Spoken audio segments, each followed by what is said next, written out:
सभी साथियों को जय सिया राम। अपने कुछ मेजर इश्यूज हैं डॉक्यूमेंट वेरिफिकेशन को लेके। जैसे अभी डॉक्यूमेंट वेरिफिकेशन होना है जेआरए डीवी का, जेआरए का और एज एजी सुपरवाइजर का। ये दो डीवी अब होने को है, एक 16 को होगा, एक 21 को होगा। तो दोनों में कॉमन डाउट जो हैं वो कास्ट सर्टिफिकेट, आय प्रमाण पत्र और इन चीज़ों को लेके होते हैं, और करेक्टर सर्टिफिकेट। और जैसे मैं यहाँ पे चार चीज़ें मैंने मेंशन की है।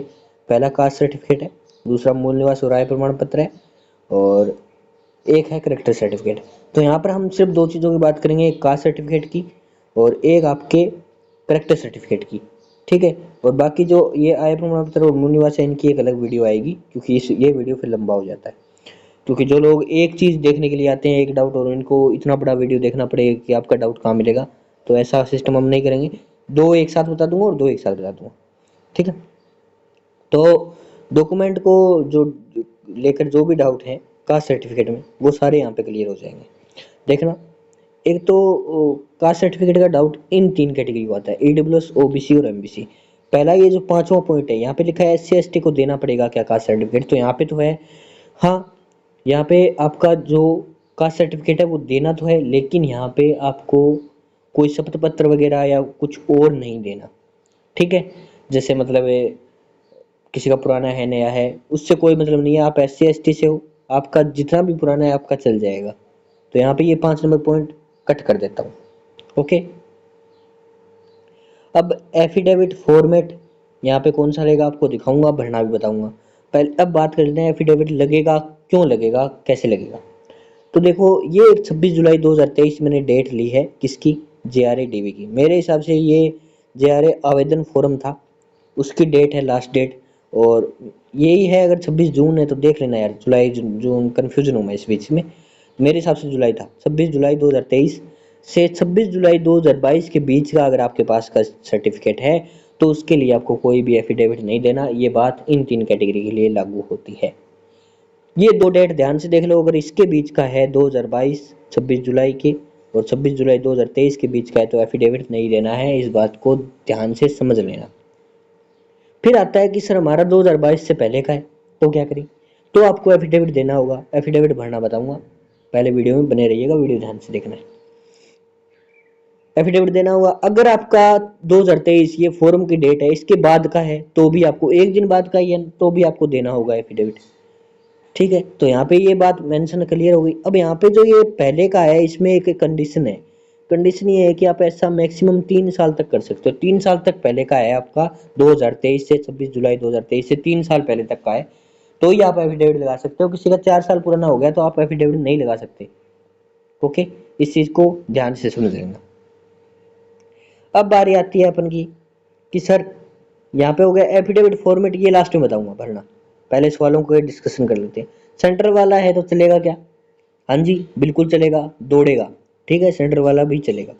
आउट ऑफ स्टेट वालों को देना होगा क्या, देखो आउट ऑफ स्टेट वाले तो जर्नल में कंसिडर होते हैं, तो उनके लिए कोई फायदा भी नहीं है।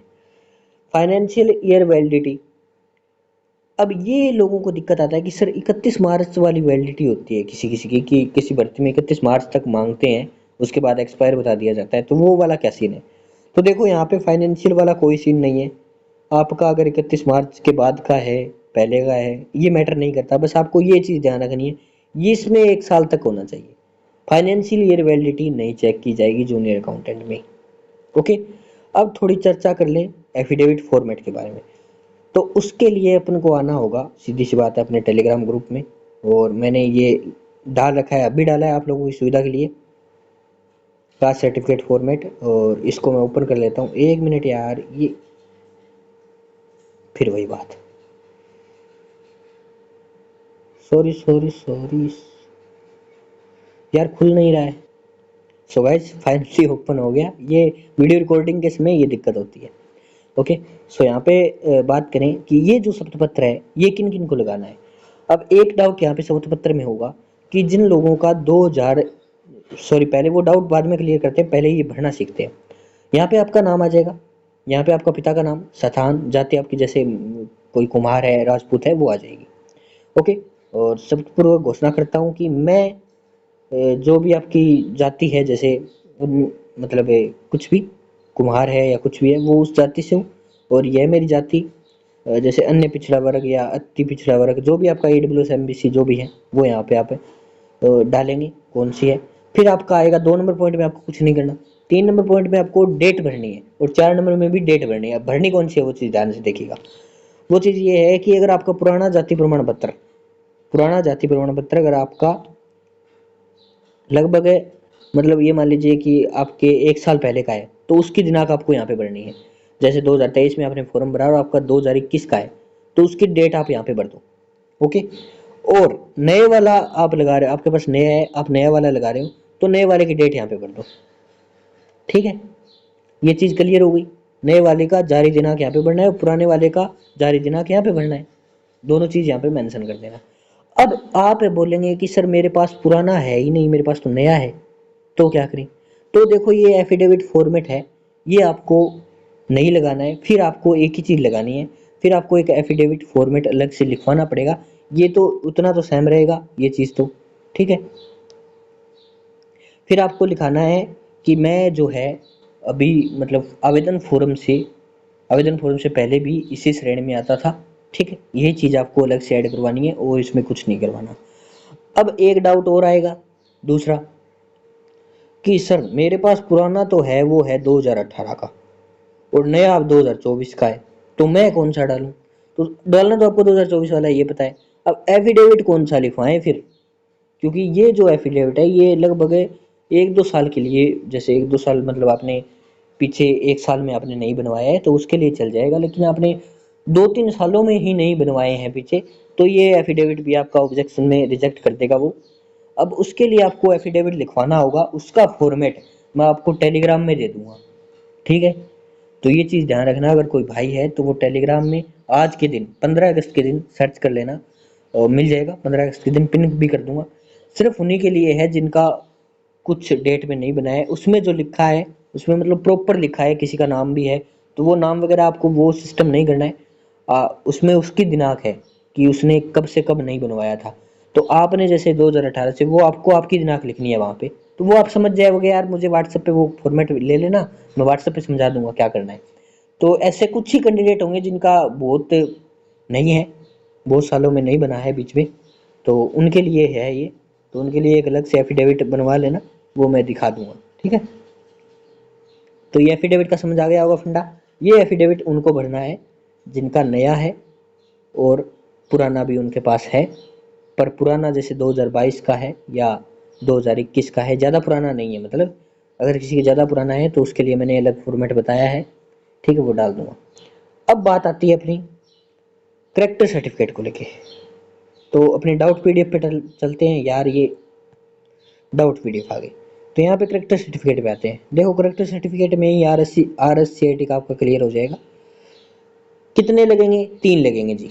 ठीक है, 3 लगेंगे, इस चीज़ का ध्यान रखना। करेक्टर सर्टिफिकेट अब 2 लगेंगे राजपत्रित अधिकारी वाले, जो आपको 2-2 रुपये में 5-5 रुपये में मिल जाएंगे। फॉर्मेट हमारे टेलीग्राम पे भी उपलब्ध है। ठीक है, पर वो विदाउट फोटो वाला है जो हमारे टेलीग्राम पे है। अगर किसी को फोटो वाला मिलता है शॉप पे तो बड़ी अच्छी बात है। ठीक है, बेटर रहेगा फोटो वाला मिल जाता है तो, बाकी कोई दिक्कत नहीं है ऐसी कि फोटो वाला है नहीं है। वैलिडिटी क्या रहेगी? तो ये दो जो हैं इनके 6 मंथ से ओल्ड नहीं होने चाहिए ये आपके, मतलब आज आप डाल रहे हो तो 6 मंथ से पुराने ना हो ये राजपत्रित अधिकारी वाले।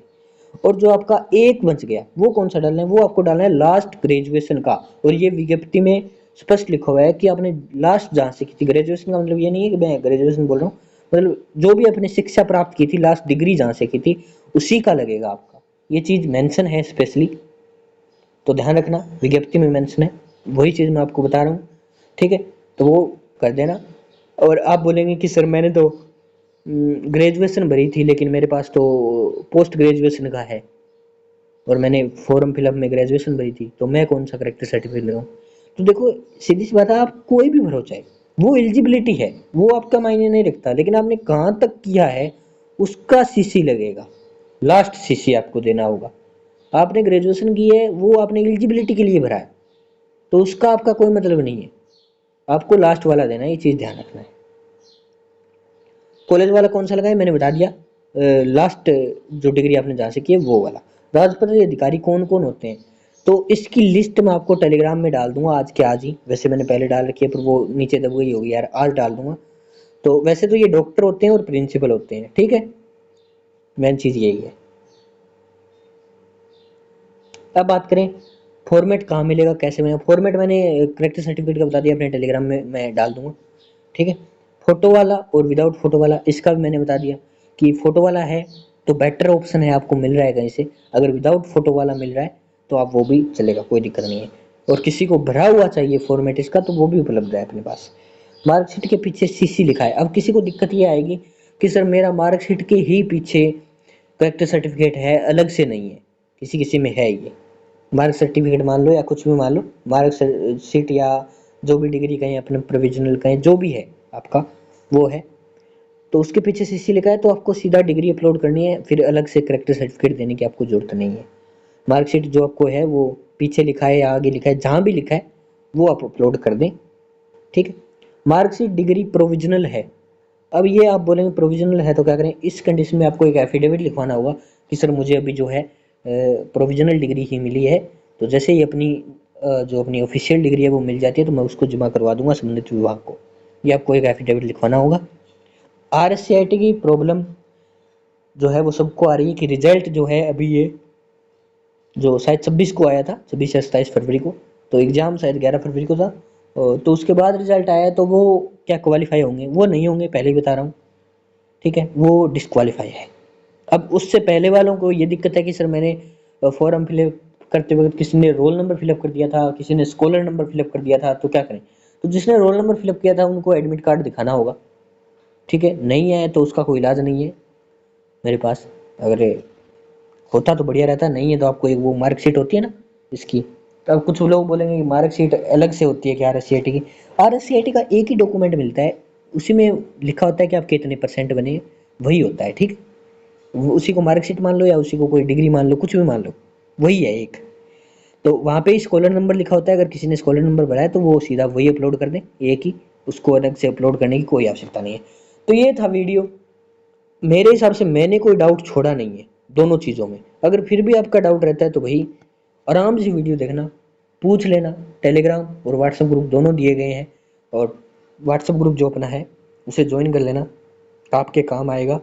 नीचे 2 व्हाट्सएप ग्रुप आपको मिलेंगे, एक नर्सिंग के लिए, एक विदाउट नर्सिंग के लिए। आपको विदाउट नर्सिंग में ज्वाइन होना है क्योंकि आप JRA से हैं, ओके। तो चैनल को सब्सक्राइब जरूर कर लेना ताकि आपको आने वाली वीडियो मिल सके। और ये दोनों आय प्रमाण पत्र वाली वीडियो थोड़ी देर में डाल दूंगा, और फॉर्म कैसे भरना है इसकी वीडियो कल सुबह आ जाएगी 16 अगस्त के दिन, ओके। तो अपने मिलते हैं नेक्स्ट वीडियो में, तब तक के लिए जय हिंद जय भारत।